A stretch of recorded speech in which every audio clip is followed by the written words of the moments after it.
What's good, everybody? My name is James Whitner, owner and founder of the Whittaker Group. I appreciate y'all coming out and take y'all time. It definitely does feel weird to be back in space. I think this is our first event, or my first event in person in over 2 years, so I'm excited to be back. I'm excited to have the guys that host this with us, Chris and Ash with us, and we got Ange with us today to talk about real estate, which is something I'm super passionate about. So just excited to be having a conversation and excited to be in space. Ash, Chris, I'll let y'all introduce yourselves. And I'm sorry, Ange as well. Or ladies first. Ange, I'll let you introduce yourself.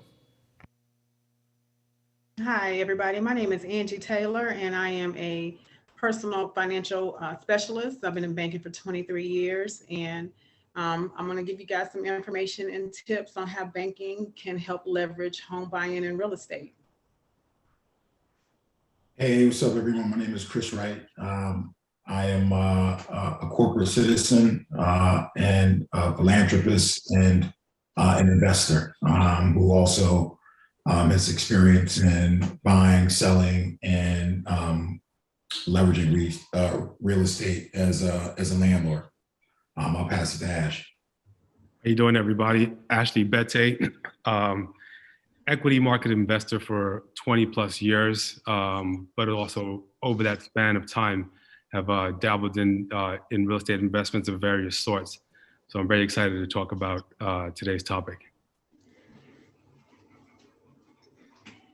Am I kicking us off, or are you taking it from the top? Listen, I think the crowd is here for one thing. We finna get some knowledge, so pull out your pens, your papers, your laptops, and we can go ahead and I'll kick it off for you, Jay. We can start off with why is real estate one of the key things to building wealth and legacy? I could jump in if nobody else will. I'm sure somebody else wants to. I think real estate. I mean, let's start. Ange, I'm gonna set the deck a little bit. Ange, I think it would be important for you to talk about. Let's start from the ground floor. Ange, can you talk a little bit about the importance of owning a home? Because I think most people, we talk about leveraging real estate as investments, but I don't think most people understand the importance of owning a home. Absolutely. How owning a home is probably foundational to building wealth. Okay. So I'll start off with saying I think home ownership is probably one of the biggest investments you can make in yourself.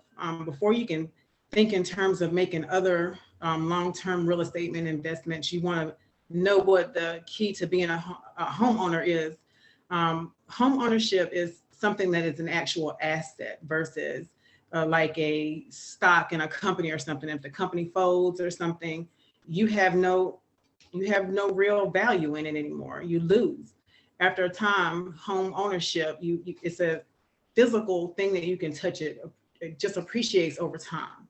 And the structure and stability of having a home, if you're paying rent right now, then I'm not saying you're wasting money. It all depends on what your goal is. If you're not planning on living in a certain area with inflation the way it is right now, owning a home locks you into security. It gives you that peace of mind of knowing that this is yours. It gives you the leverage to be able to maneuver down the road as far as having the funds to be able to do something else. Because again, it's real estate and it only normally appreciates over time. It gains more money over time. And it's not a paper asset. That's the biggest key. I just lean in and just add to it. Everything Angie said is absolutely correct. I'll just probably just simplify and say it's the bedrock of what this company was. I'm sorry, not company. This country was built on, and this country is built on an asset, and the asset was property and land. And land today is essentially real estate. And obviously, we've evolved over the hundreds of years from just barren or undeveloped land to, houses and apartment complexes and all different kinds of real estate assets that sit on it. But it's the bedrock. It's essentially what this country was built on, and the people who have the biggest wealth are probably the biggest real estate holders in this country. And I'd like to add to that by just throwing out some numbers that'll kind of give you a more macro / generational view as to why home ownership is important. And just some quick stats, real quick. The average African-American household they earn about 70%, just under 70% of what the average Caucasian household earns. However, when you look at the net incomes, the average net worths, the average Caucasian family has a net worth that's 17 times more than the average net worth of the average African-American family. And the biggest reason that is because Caucasians have been able to own homes for generations and pass down that wealth that comes from that home ownership from generation to generation. And so from when you look at it from that perspective, it's very important. And Sid, before we move on, because this is important, because some people don't understand the foundation, and this conversation is going to move pretty fast because you got guys here that own tons of investment properties and development properties, development commercial properties. So this conversation can go a lot of ways pretty quickly. I want to make sure that anyone in any of the spaces or online doesn't have any questions around home ownership, because I think that's an important point for us to make sure we hit before we progress the conversation.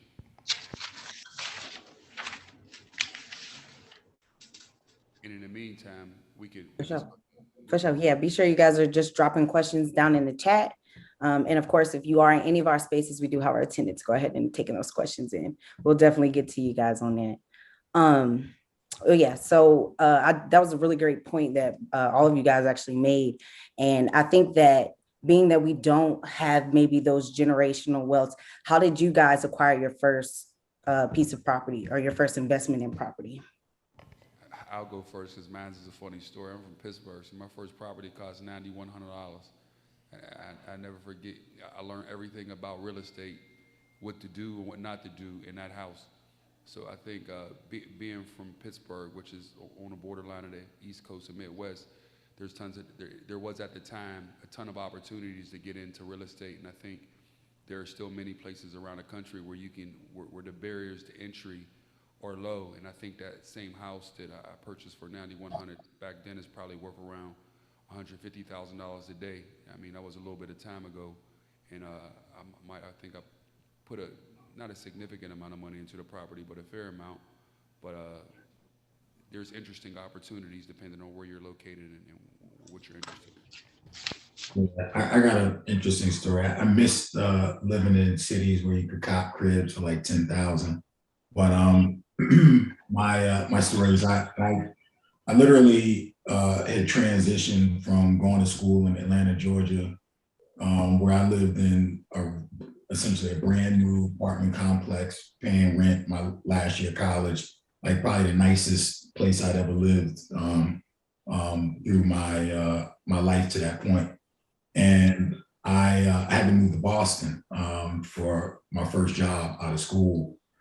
And the company I was working for was like based like out in the deep South Shore suburbs. And when I went up there to do a house hunting trip and find an apartment to move into, I got a real stark contrast to what my $600 I was paying a month in rent in Atlanta was going to get me in the Northeast, more importantly, New England. I literally lived in like the shittiest apartment I'd ever lived in my life. And when I saw a mouse in my apartment, that was when I knew it was time to figure things out. And I actually ended up moving to or looking for a condo, because I said if I'm going to spend money, one thing I did know without ever having anybody, teach me the fundamentals of ownership and buying things and building an asset portfolio. I knew that paying rent, I knew intuitively I was basically helping someone else versus helping myself.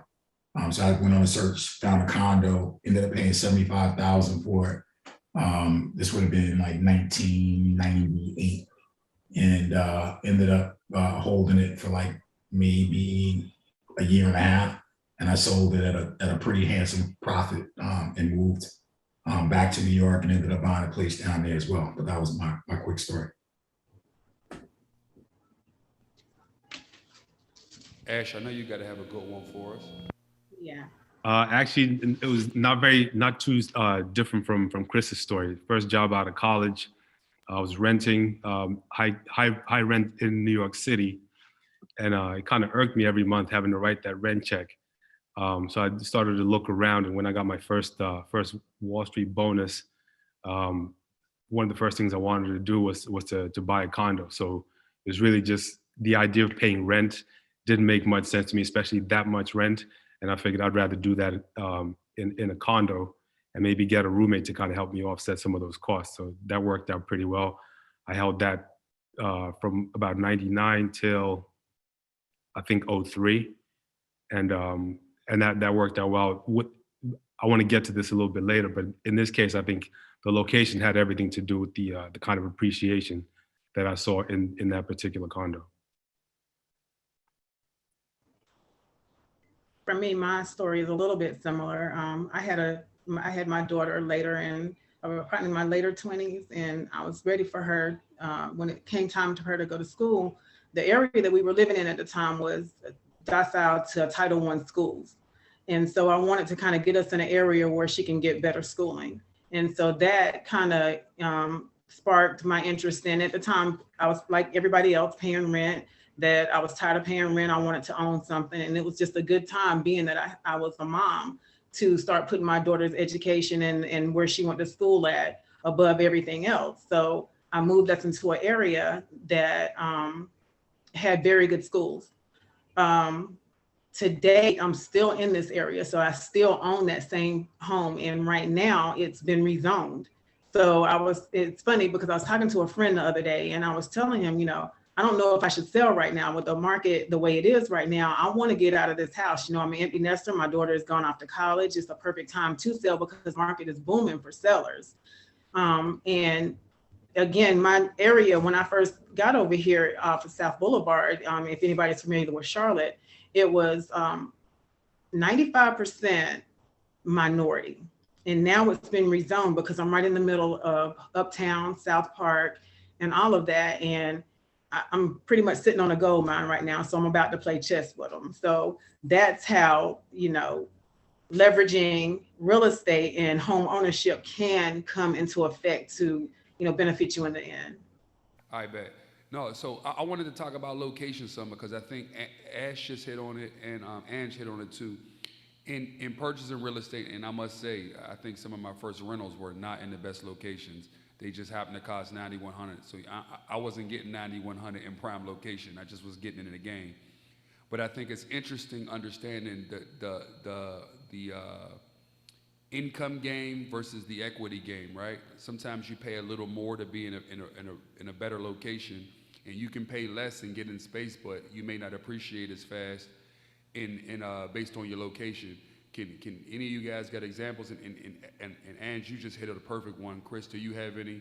I know for me, once I start getting into business, I think I understood in commercial real estate the importance of location more than I did in residential real estate, because in residential real estate, my strategy was always to just build a residual income. And I knew I wasn't paying a ton for properties, but I just knew with the rent I was getting, I was still getting a really good return on the money that I was investing. So I continued to invest in those areas. But I did learn as I started to invest in commercial real estate with some of our other businesses that you see much better appreciation based on the location. James, what's the question? The question for you specifically, I just asked, is did you have any through your investing career? Have you experienced a situation where you should have bought in a location and you chose to go in another location, and if it worked for you one way or another? Yeah, man. Absolutely. It's funny. I followed a trend. This is probably 5-6 years ago, and I thought I was early on it, and technically I was, because in reality, I didn't lose, and the market has continued to rise. But I simply just bought in the wrong area because the appreciation I saw was a lot less than the rest of the city saw. But that was getting into the real estate market in Detroit, and it goes to what Ash was hitting on and what you're hitting on, James. Real estate is a game of chess, and the more strategic you are and the more information you have, which isn't easy because it's not like there's a bunch of us who are controlling the board. But if you can figure out, like, and I don't know much about the empowerment zone thing, but I know it's been a cliche thing to talk about. But if you have that kind of level of foresight and information, it just allows you to kind of plot your moves and know that you can, sit there and truly see the development happen around you. And that's like half the battle right there. It's like understanding where commercial is going to evolve to, where residential is going to evolve to. Because when you start to see that level of money and that level of development come into a specific pocket, a specific neighborhood, a specific city, it takes it to a whole nother level. All you got to do is just kind of go out there and start looking at the list of like fledgling cities or best cities to live at. Like every publication does it. It's kind of amazing if you looked at what those cities were 10 or even 20 years ago and what they are now, like by every 6 months. It's absolutely amazing to me. Like one place that I wish I would have bought is Austin, Texas, years and years ago. You just really just look at what that city has done. It's absolutely amazing. And Ash? point, Yep. Oh, go ahead. as you said, you want me to back up for a second? I had a good point around. Oh, yes. Take the mic. You got it. No, so to Chris's point, the one thing that I learned very late, and I read it before, right? And until I seen it in play, I was like, oh, because the information truly is out there, right? Every city has economic planning meetings. And if you go into those economic planning meetings, they truly give you all the information. It's just, do you have enough capital do you have enough money to be patient enough for it to all develop? Or do you have enough money to be able to invest where it's happening now and the growth is happening faster, right? The thing is it's important for everybody to understand is the information's actually out there. If you sit through zoning meetings and all the public information is there, you just got to be willing to meaningfully invest the time to understand where you want to go in your city, what you want to invest in, how you finance it, and how long it may take to see return on your investment if it's an investment. Or what I would say is people should use this same thinking and intentionality when they go to purchase the home that they want to live in. And I'll just add to that. A lot of times on this forum, we talk about in equity investing how important it is to stay on top of current events and the news, et cetera. So for several years in my career, what I did is I helped developers, primarily in New York City, to raise capital to build, condos and apartment buildings in Manhattan. And a couple of trade secrets that I learned from some of these guys is that there are certain companies that when you hear that this company is doing something in a specific part of town, whether it's the South Bronx when nobody wanted to be in South Bronx, or Hudson Yards in Manhattan 15 years ago, what they do is the minute that they hear, and I'll give you a good example, it's a company called Related. It's a national company, but their biggest presence is in New York. When developers in New York hear that Related has made a big purchase in a particular part of town, they start flocking there. And as an individual, you can do the same thing. Here on the West Coast, there's a company called CIM.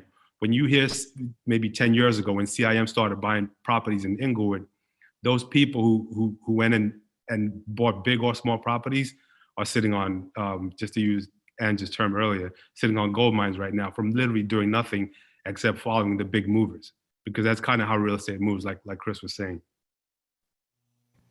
Ange, please jump in for a second because I got another place I want to go, but I want to let you jump in again. Okay, I'll say also in terms of when you're first buying your home, and I want to start there first for the people who are not even homeowners, because you want to start with yourself before you get out there and try to make investments somewhere else. the first thing I want to say is be intentional about what you want. Know what you want. Start getting prepared for what you want. If you have debt that's out there, you want to start cleaning up some of that debt, right? You want to have a financial relationship with your money. You want to know what that looks like prior to jumping into anything else. That's the most important thing. You want to have a financial relationship with it doesn't even have to be a particular bank, but you do need to have someone that you have a financial relationship with, because people like me that are on the inside, they know about these programs. They know who to put you with when it's ready for you to buy that, time for you to buy that home. They know about like programs that exist for CRA purposes, and that's the Community Reinvestment Act, where we have to make sure that through federal regulations, most banks, and I'm speaking all banks normally, have to have a program or a certain amount of proof where they are giving back to low to moderate income families, low to moderate income areas, and low to moderate income people. And so you don't know where you fit into that spectrum. So the best thing to do is to have a financial relationship somewhere so that you can talk to somebody on the inside, that they can put you with the right people to make sure that you are taken care of from beginning to end. That's the most important thing. And if you can't think about jumping out there like Jay and Ash and Chris and wanting to purchase real estate first if you haven't become a homeowner yourself, because it entails so much more than just getting a piece of property and sitting on it and waiting for it to, for somebody to want to come and then you play chess. You got to play checkers before you play chess. Okay. We have to make these analogies first.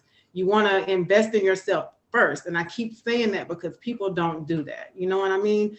I see it so often in the banking industry where they'll come in and they are already way behind because they wasn't taught how to do just plain simple everyday money management prior to going into even becoming a homeowner. You want to know what that picture looks like and what to expect before you step into any of those shoes. There's documents that has to be gathered. You want to know that when it's time for your loan to take place or to even be pre-qualified, they're going to be looking at tax returns. They're going to be looking at your debt to ratio. They're going to be looking at your income. They're going to be looking at every single thing to make sure as a lender that you are credit worthy to lend to. And that's just not a bank, that's any lender out there, whether it's a real estate property or a home. So that's the one thing I keep stressing first and foremost: invest in yourself, invest in having that relationship with your money first. I'm gonna give a shameless plug and tell a quick story at the same time. So Ange is a double agent. Quick story. She worked for one financial institution, and I used to walk into that financial institution with a lot of cash. And being a black man and of my stature and probably a criminal history, they probably looked at me like I was a criminal, right? But every time I walked into the institution, Ange always treated me the right way. She always had good conversations with me, and we built a bit of a meaningful relationship. Fast forward, she leaves that institution and goes to another institution. And keep in mind, at that time, I didn't understand. I knew I was bankable, but no one really gave me a shot for banking. So I've had to build our business bootstrapping it, because meaningfully, a lot of times banks weren't willing to work with black and brown folks. Not as much. I want to believe that they're more meaningfully willing now. But when Ange got to that new financial institution, she called me and said, "I'm in a new place, and I think you should come here because I think they'll respect you a little different than the place I just was." Now, not a financial institution, and I guess I could say by name, it's not a shameless plug. South State is one of my favorite banks because they treat me exactly how I am. When I had a conversation with them, and Ange was sitting in the room, I said with them at the time, they asked me what I need from them, and I asked them, bank me like I'm a white man with my same circumstances. And they have. And so Ange, and what she said is exactly right. You have to find a financial institution who's willing to treat you the right way. And if you're black, brown, or a woman, you know when you're not being treated the right way, and you know when somebody's kind of treat you with side eyes. You have to walk in enough branches and be intentional about interviewing banks. If Carla's on this call, she remembers 7, 8, 9 years ago, me and her put a file together And we went out to banks in every city we was in, and we started interviewing bankers until we could find a bank that we was comfortable with. And I never found that bank until Ange helped me do that. And Ange, I'm always grateful and appreciative of that. Always. And just let me piggyback off of what he said. It's not just the bank either. It's the people. Because wherever I go, James has followed, right? And he could be anywhere, banking with anybody. But what he does know about me is I'm going to make sure that whoever he banks with, they're going to take care of him. I'm never going to put him with anybody who is not going to take care of him. I can promise him that. And that's the importance of having a good bank relationship with the person inside the bank, not just the bank. And I think that's a good way for us to kind of segue into the questions. I know we got the chat going crazy right now. And look, can I ask Andrew a question? Of course. Zaire, you could just prepare. You'll be after this. And I haven't necessarily been a victim of this, but I continue to still read articles, and I'm like mortified when I read all these articles about Black folks being denied mortgages at banks, and or getting these predatory rates. How would you advise the folks on here to approach mortgage shopping to avoid falling into these traps they set for us in these institutions? Okay, so I've been in the banking industry for 23 years, so I don't want to say that they're traps. What I will say is that people aren't armed with the information to be able to ask the right questions to get the right answers. Okay, so there are several things that are set in place for lending. We have the Patriot Act, which makes sure there's fair lending, and that's for every ethnicity, not just Black and brown people, Indian people, Asian people. So it's not just us, the minority people who kind of feel that way. But at the same time, again, it all goes back to relationships. It always goes back to making sure that people like me are given the information to arm you guys with the right questions to ask and putting you with the right people. That's essentially the key to it, is putting you with the right people. When you go into, and I'm going to just a little tiny bit off of this. I just had to have a conversation with my team at work about microaggressions, impact versus intent, because Black and brown people, I've always worked in areas that were super affluent, and people didn't look like me that came into my branch. So a lot of times they didn't know that, even some people didn't even know that the bank that I work at now was even an actual bank.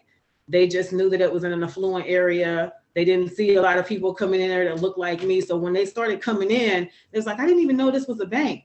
And as you start having conversations with people and start letting them know who you are as a person, and that you're there to take care of them, they start opening up about their needs. And once you start uncovering their needs, it's up to the person that you've developed with that relationship to make sure that they're putting you with the right people. And that essentially stops a lot of that stereotype feeling that people may feel going into a bank where people don't look like them or nobody is asking them for their business. Sometimes people don't, like James walked in jogging pants and a t-shirt. Nobody knew he was affluent when he came in. And he asked me, he's like, he's like, the guy that was meeting him had already looked him up online. It happens. And he was like, do I need to wear a suit? And I was like, I promise you, you don't need to wear a suit, because if you wear a suit and come in here like these tightwads, he is going to shut down and not talk to you. That's not the type of businessman he is. So a lot of times it's not that. We got to retrain ourselves to stop thinking that banks are always setting traps. We just, again, it goes back to the financial relationship. And Sid, one more thing before you get into the question, because I think it's important, because it's about community and the importance of it, right? Because as Ange moves, and right now, Ange, feel free to say the bank you at, because I think it's important if anybody wants to build a relationship with you. Ange is my go-to banker. Like if I need something, I don't do a lot of banking with her bank, but I do a lot of banking with Ange. And if she's in a place, I make sure I have a meaningful relationship there because I know she's going to work to get things done. But bigger than that, that's one part of building community, right? Because when she goes to a bank, it's important for us to stand up for her.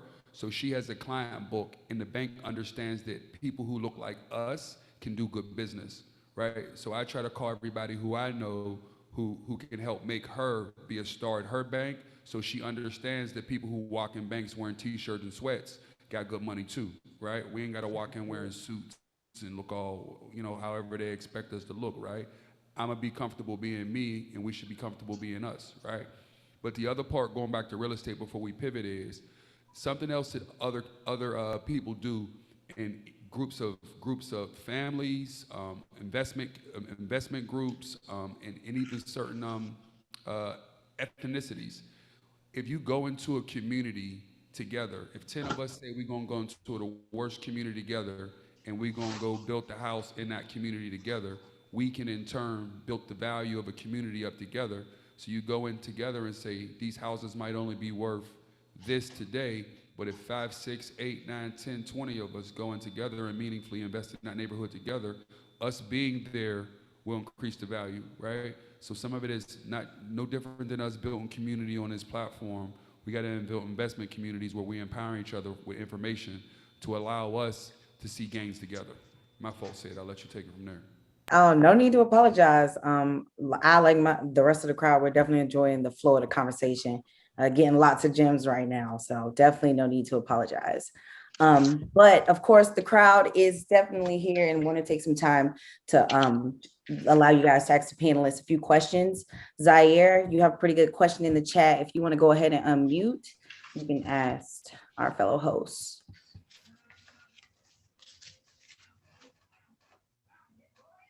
What up, Zaire? You there, Zaire? If not, I can definitely repeat his question or we can jump. But he had a pretty good question. It says, what's more important, paying down your debt before purchasing your home and having less capital, or not focusing on lowering your debt as much as having the most amount of capital possible? We'll have a good answer to this one. I can answer real quick. Just from a recent experience, I would go with the first, which is paying down your debt. You can have a lot of money in your bank, almost enough to actually buy that house outright cash. But if you're looking for a mortgage, like Ann said earlier, one of the first things they look at is your debt to income ratio, how much debt you have versus how much money you earn. So it's important to keep that at a manageable number. And my only counter to that is there's a such thing as good debt and bad debt. And I'm about to speed right now, right? The rate environment is changing, right? I think the Fed just announced rate accelerations. If you have debt locked in at 3%, and don't pay that debt off, hold that. Only pay that debt off if you don't have income. If you're having debt to income issues, then pay all debt off, right? But remember, pay debt off. Bad debt's a good debt. Bad debt is high interest debt. Bad debt is credit card debt. Bad debt is debt at high interest rates. Good debt is debt on things that you would have to do anyway. If you already own a home, right? If you already own a home and you at 3%, don't try to pay that off. Leverage that cash and to use it for something else, because we're not going to be in a rate environment like this for some time. So you need to take advantage of the opportunities of having low payments and low interest if you're fortunate enough to have it. Oh, definitely hope that answers your question, Zaire. Next, we got a good question from Fam P. Go ahead and unmute, P. Part of the fam. What's up, Whitaker Group fam? I know. What's up? Hey Jay, what's going on? What up? What is my question? I think my question was, okay, y'all are talking about how y'all bought y'all first houses, and kudos to y'all for getting them houses at such a low price. But it's 2022 and it's after the pandemic. Is there any advice for trying to get these houses, your first house now, with the prices just being so out of the roof? And it's specifically in Charlotte. So James, you can definitely speak to this one because this is where I'm looking. P, because I know you personally, it's two things, right? And I'll debate with Ash, Chris, and Ange on this one. Mhm. The financial tightwad that I could be at sometimes says wait, right? Because the market is so tight right now that I want to believe that it's going to come back to reality. But understanding that the market that we're in Charlotte, with so many new people moving in, if you're looking to live in the loop, the 277 loop, within that loop, you gotta go to the west side, right? Kev, I think we had a meeting in the office about that. Kev went into the west side years ago when it was still good to go over there. You gotta look into some of the neighborhoods that people think are dangerous, right? Yeah, fact. But because they in the loop, it's still a good location, and you young, and a little bit of having somebody on the corner ain't a bad thing all the time, right? Especially when you understand that they ain't trying to hurt nobody. So that's one way. That's one way to think about it. Well, two ways. It's either wait if you want to be in a loop in Dilworth, right? But if you want to be in within the loop in somewhere that's still neighborhood still developing, that's opportunity. Is what I would say. Which or one more, the third, move the Concord or so far out that there's so much space you can move on out towards Concord or down towards Cross the Line and Fort Mill, Gastonia, and you probably still can find something good there, but you're gonna be driving a little further to work, right? That goes to the conversation we said about location and price. So you have to ask yourself what it is specifically that you're looking for in an opportunity. Is it just something that's nice and you're willing to drive some way, or are you looking something that's central to the city? I think those are your options. What about South Carolina, James, driving over the state line? Yeah, that's what I was talking about when I said Fort Mill. Fort Okay. Mill and Gastonia is not South Carolina. It's North Carolina, but it's in the country a bit, and that's one of the benefits of Charlotte, though, because as I sit here in Atlanta, I think I crossed the border one time and I seen "Welcome to Atlanta" as soon as I crossed from South Carolina to Georgia. So this city is expanding at a rate that's so fast that I don't know what Atlanta proper is and isn't anymore, and everybody's all over the place. The same thing's kind of happening with Charlotte. So there's interesting opportunities to own property and understand that it's coming to you. P, my brother Keith, him and one of his friends went down to Gastonia, and the city literally gave them lots to develop on. Those same lots are now selling for $30,000 and $40,000 because they went in and done so much meaningful work that now people are more willing to buy and build in Gastonia, right? So you just got to look at the opportunities around you and ask yourself what it is that you want and why. And if it's a situation where it's about money, High crime areas in that sort. Right now, if you go into any of the financial institutions, ask to speak to a mortgage officer, not a banker that's sitting in there. Sit down with a mortgage officer. There's programs for people who make, and I'll just give you an example, $63,000 or less. There, especially for first-time homeowners, there are programs through that are structured by the CRA to make sure that we are meeting guidelines to show where we are lending to those low to moderate income people in those low to moderate income areas. So you can either make 63.5, or you can be purchasing a home that's already in like one of these areas that James was talking about. So those kind of things qualify you. And I'm just going to read off a little bit of the criteria for this particular program. For the first time purchaser, it's a 30, one of them is a 30-year fixed term, 100% loan to value or collateral loan to value, 80% medium of the FFIEC, and that's the medium income for those limits in that area. The way to find that, and that's in every city, and I'm gonna drop the website later on for you guys to be able to look at. in every city, you can look online geographically and find out where those low to income areas are. It's not a secret. So in Charlotte, they have them. In every major city in town, they have these low to moderate income places. And banks have to kind of show where they're lending in these areas. Now, again, the Beacon score or your FICO score needs to be a 650, at least, excuse me, a 650. 45% debt to income maximum. The product, does have certain fees and exceptions. And again, this is not for every single person. Everybody's credit is different. Everybody's financial picture is different. You have to be pre-qualified based on what, works for you. So I can say, it might work for one person. It could not work for another person, but you won't know until you sit down with somebody. Some of these, you're not paying any closing costs with these programs. One of them is you get $500 closing costs is all you have to pay up front. And that's a huge deal for somebody who's a first-time homeowner or home buyer looking to purchase, where you're paying rent right now and you don't have the money to put down a 3% when you're purchasing your first home. And like, there are so many programs out there. You just have to you got to ask the right people. You got to sit down with somebody and take the time to ask the questions. Go in there and ask them, what kind of program will benefit me? What type of loan do you think I need that, specific to your situation, where you are with your income and, where you want to live? Those are the questions that you need to ask, because they have the answers for them. There is a mortgage officer in every financial institution. Even if there's realtors, that they have people that they can speak to you as well. But that's the best start. And they're in Charlotte.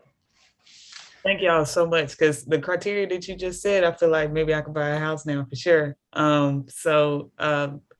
I'll definitely be looking forward to the link that you're dropping. And thank you, Angie and James, for answering that question. Definitely. I think we may be able to squeeze in a question or two. We can do one more on mine, and then I believe we may have a base question. So we can go ahead, and I believe Vincent had a real good question about real estate and investments. Vincent, if you'd like to unmute.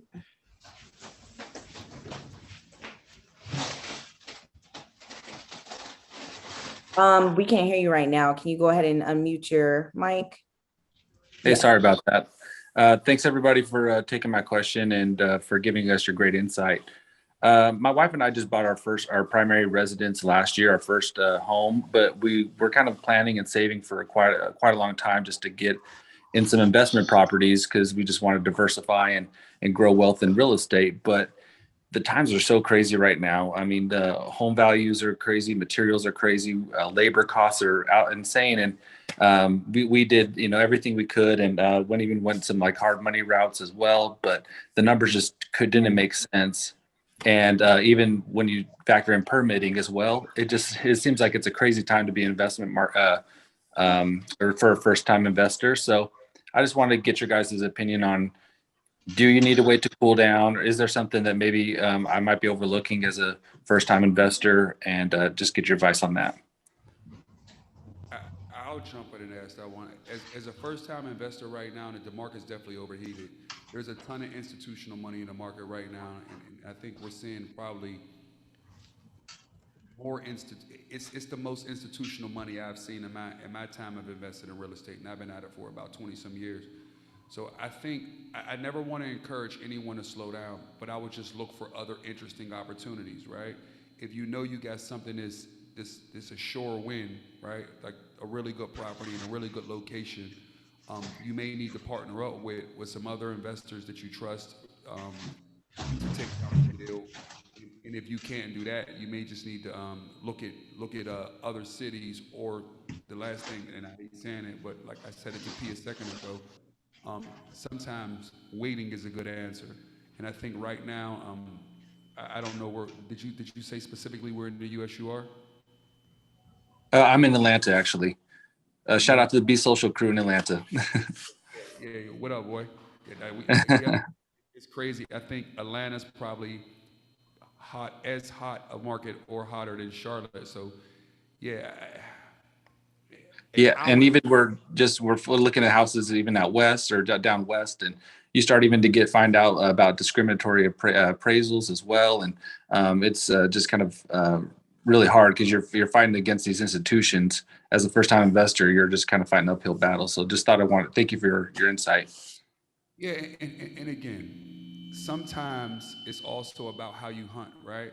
Because the other thing with institutional investors, if you find the right seller, they're not interested in doing business with an institutional investor. We've actually just got lucky enough to take down a deal here, very local, and the deal had fell out. I wanted the deal very early on, but I was very specific about the price that I wanted to pay, and they didn't want to work with me. And they worked with institutional investors twice, and then they got burnt by the institutional investor. The contracts fell out twice. The third time they came looking for me, and I got a price that was better than the price that I initially wanted, right? So sometimes it's just about being patient and sticking to your guns and building a good relationship and understanding all the deals that you're going to work with. And that's something that's worked for me all of my career. You got to be really intentional and focused on the things that you want, and just you may miss 100 times, but all you need is one. Once you get the one good one you need, then you'll get the second and the third and the fourth. And just to give you some other insight, when it took me years to buy my first residential real estate property. I mean years, just because the right deal didn't come to me. And now I have, a lot more than one. So I would just say be patient. Okay, thank you. Good question. And I don't want to take everybody's time up. I know we did say we would do one more question in space. So I'm gonna go ahead and pass the mic to Nick. She's out there in Atlanta. And we actually have somebody in store that wants to ask a question before we close out here. Hey, hello. Hello. Hey, everybody. Thank you guys just for this opportunity in this space. I really enjoy it, or I'm really enjoying it right now. But the question I have is, I'm actively looking for a home in Atlanta right now. So I just want to know, would you guys recommend going into like an expensive neighborhood or going into one of those lower income neighborhoods and, being patient, waiting it out and waiting for that equity to rise? Ash, Chris, Ange, I'll let y'all take this one. I think they're going to probably want a little more, hold that mic, because they're going to probably want a little more context, because it also depends on what expensive neighborhood, what's the value of the home that you're going to get in that neighborhood. Ash, Chris, go ahead. James is asking the right questions, and it definitely, the question deserves a bit more context. What I would do is just kind of click up at a macro level, and I have a bit of familiarity with the Atlanta market. At one point, I investigated and actually had a contract on buying a house there, and I'm so glad that I didn't, because it was on the outside of the belt. And where I'm going with this is that, when I studied the appreciation of property that sits on the outside of the beltway in Atlanta, I don't have statistics, but I just saw a slower appreciation growth with that real estate. On the contrary, though, when I look at what's happening inside the belt and what's happened over the last 10 years inside the belt, I've seen exponential growth that mirrors other fast track appreciation cities across the broader landscape of the US. So, at a macro level, take the neighborhood out of it. Inside the belt seems like your money's safe. Outside, it seems like it's a slower grind to get to where you're trying to get. Ash, you want to hop in on that? Yeah, I'd just like to add, if you can afford to be patient and wait, it may be worth doing so, because who knows when there's a downturn coming in the real estate market, but it is coming. And it just so happens that Atlanta is one of those markets historically that when it gets hit hard. Atlanta, Houston, Dallas. So if you have the ability to wait it out a little bit, you may be able to pick up a pretty good property in a great location. And I know it is a little past 8, but I think this is just really such a great combo. If we could, as long as the panelists are cool, I think they'll be down for maybe 1 or 2 more questions. That sound good to you guys? And I was going to jump in and say something to him too, because we actually was just talking about the West Side here today.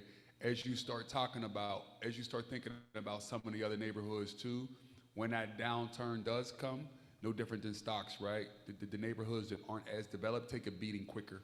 So you may be able to even pick up something at a super steal in a developing neighborhood once the market does downturn, right? And it's just like I said before, be focused on, take a look at everything that you're willing to do and understand it, and understand everything that comes to market in every area. And just keep in mind, the benefit about being an individual investor is you don't need 50 wins. You just need one win. Like look out one win at a time. Institutional investors got to hit every day. You can look at every property on the market in every neighborhood you're willing to stay in, and you just need one W. That's it. Does that make sense? No doubt. Definitely. Kevin just came through with a really good question. You don't mind unmuting yourself real quick?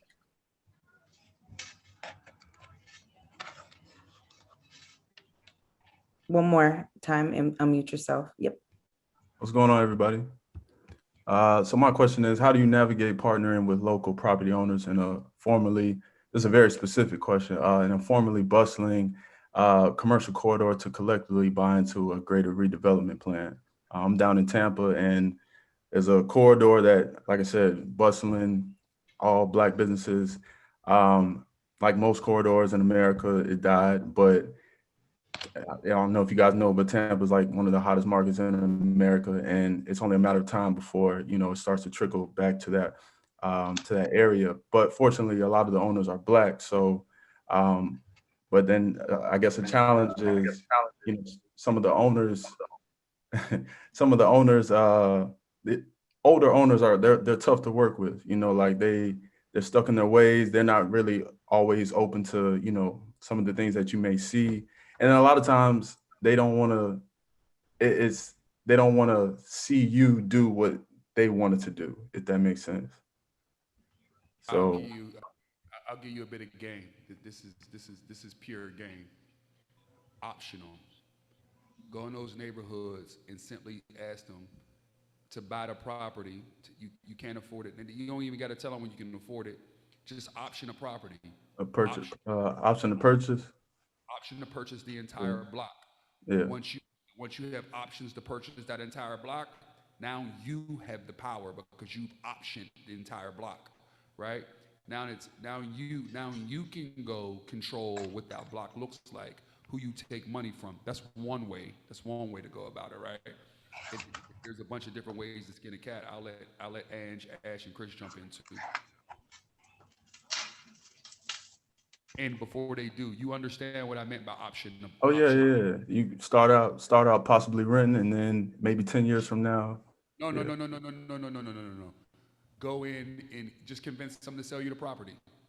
Like, hey, okay, if you don't want to meaningfully work to develop the neighborhood, and obviously you can't articulate it that way, right? But simply ask like, hey, what would you be willing to sell the property for, right? And if they agree to sell the property to you, right? All you need is, hey, I need 6 months on a contract, 8 months on a contract.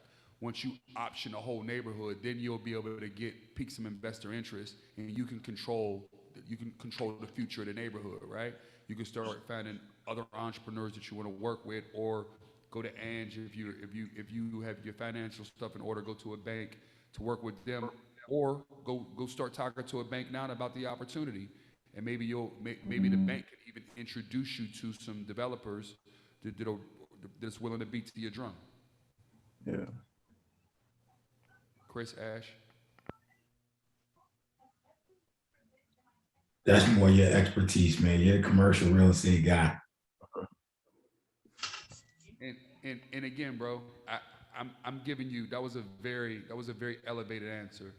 The other answer is to find a group of younger folks, right, that are more in tune to what you want to see, and try to get them to lease up the neighborhood. So then you can work with a broker. You can get a leasing agent to work with all of those guys to bring a vision to that neighborhood, right? But the idea is to keep ownership, right? Because the ownership portion is what matters. we've over the years we've lost a lot of our communities because many times once they turn, we take the dollar when it comes to us, and then we look up and there's Yeah. condos all over our neighborhoods, and we ain't got no ownership in them unless we own a condo building instead of owning the whole building or owning the whole block and being able to control the destination of the neighborhood and what it looks like and why. Does this all make sense? If I'm going Yeah. too fast, No, it makes total sense. I mean, I think the challenge with this specific corridor is that um, I think, like Chris said, or Ashley, I'm sorry, Related is right down the street. Related Urban, that's their, affordable housing, whatever that means in 2022. They're down the street. So I think a lot of the owners are like, we don't even, they're hesitant to sell because they don't even know the value of the property. They don't want to lowball themselves, so that's because, like I said, Related is down the street, and they will easily go and buy up that whole thing. And I just think, like I said, a lot of those owners, they got the lots, they got the properties on wholesale, they got them, pennies on the dollar from the city. So it's definitely a super complicated situation. You got to come down here. one more bit of advice I'll give you, Kev, is this: don't ever care what they make. It's just about what the opportunity is. Yeah. Overpay. We got one owner. We just had a pitch meeting on Tuesday, and they love it. So we got one owner, but it's all about, as you know, it's all about getting all the pieces. It doesn't make sense to only have one. So But keep working, bro. Like Yes, sir. you have the vision. You clearly have a vision for what you want to see happen, right? If it Mhm. was easy, it'd be done already, bro. Keep taking Yes, your sir. time and keep meaningfully pitching to them every day. Be the guy who comes through every day and they say, man, this motherfucker again, right? And eventually they gonna break and be like, man, listen, say the same thing. Man, listen, I'm willing to offer you exactly what they willing to offer you. Just give me a little bit of time to figure it out, right? Sure. And they ain't losing no money and they ain't selling, so they sitting there, right? Yeah. It's just about you meaningfully going in and making them understand your vision. And they may not understand it right now. Here, I wouldn't be sitting here right now and if somebody didn't understand my vision and I got told no a whole hell of a lot of times. And Oh, I yeah. still do today. People ain't gonna see your vision. That's why they call it visionaries. If everybody had vision, everybody be visionaries, we'd be on a different planet.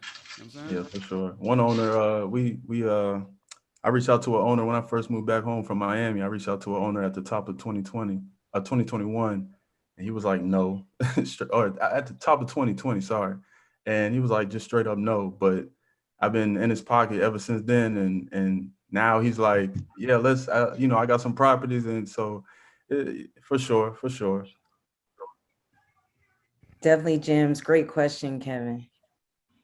Hey, Um, real quick, I want to speak to something James said earlier about the Feds raising the interest rates. So as of yesterday, March 16th, the interest rates were raised by the Feds 0.25 basis points. Okay. So we're going to talk a little bit in numbers because, that's the universal language. Math is a universal language. That's something we can all understand no matter where you are, right? So I'm just going to hypothetically give a number right now as say Monday, if somebody closed on a home and they had a 5% interest rate, which is super high, but we're just gonna say 5%, right? So if you close on a home on Monday, on the 15th, right, on the 14th or 15th, prior to this interest rate change, and you were getting a $200,000 fixed loan for 30 years, right? The interest rate you would pay over that time frame would be $168,510 over the course of that loan. That's over almost half of what you would pay for the house itself on the loan. Now, with that 2.25 basis points, you would pay $199,070.59. So that's a difference of in just one day with the rate change and hike, the difference between what people were locked into paying on those fixed mortgages, those fixed rate mortgages where they were locked in on Monday, and then on the 16th at this rate hike, purchasing on the 17th and going forward. Just this little bit of time, 24 hours, 48 hours, there's a $31,500 difference over a 30-year time frame. So when you always want to think numbers, that's the one thing that you want to make sure that they are talking is numbers and that you understand the numbers prior to being locked into anything, right? And the first number is making sure that you set first with your numbers where you are. Before you can get out there and do anything else, make sure that you're ready, that your numbers make sense for you before you jump out there and try to make any investment, buy a home or anything. Start with yourself. Make sure the numbers make sense. Yeah, so Ange, drop that link. So be sure to go ahead and get that before we close out. Go ahead, Jay. No, I said, well said, Ange. And Ange, please drop your email address in the chat. You allow the double dip tonight. I hope you double dip tonight. Again, I'm giving all shameless plugs to Ange. Definitely. Cool. So right now we can, before we hop off, we got one more question from V2. And as always, guys, stick around because we love to get our group pick in the end. V2, you can go ahead and unmute yourself right now. Hey, how's it going, everybody? Thank you for taking my question. I'm based in Chicago, and I'm really interested in what steps I can take as far as resources to kind of just do a little bit more reading and, you know, take these proper steps of building a relationship with someone who works in banking. I just don't really know where to start.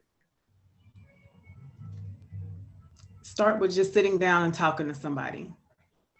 Everybody is so into technology now that they don't take the time to go into the banking center. You don't have a relationship. You don't feel a need to talk to anybody unless something goes wrong with your money. But you don't know if something's wrong with your financial picture if you don't see it differently.